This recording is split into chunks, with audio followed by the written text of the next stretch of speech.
жарайшы масалары.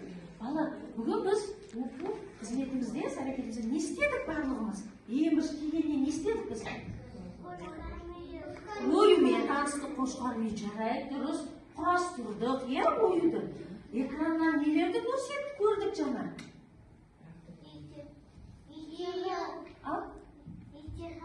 Ертегі аңыз дұрыс айтады. Аңыз ертегі не туралы болды сонда? Кім айтты бұл? Керемет сыйлық берейін деп отырып айтқан балаға. Жаңа қандай ертегі? Оның үшін не көрдіңдер ертегіден? Хандарды көрдік қой.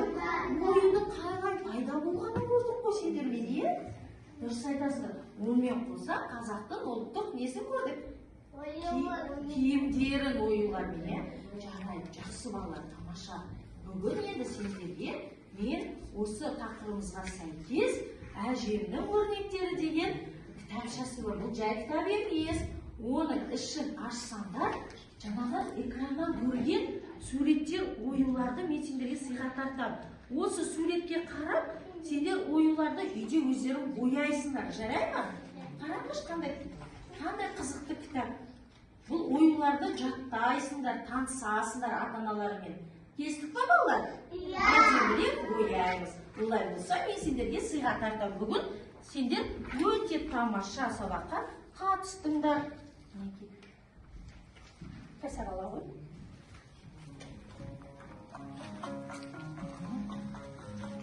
Бүгін оқу сәлкет сендерге ұнады ма балалар?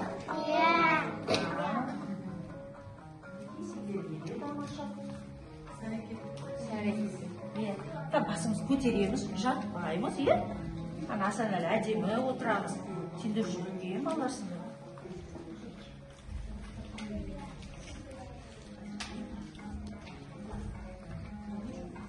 Ал,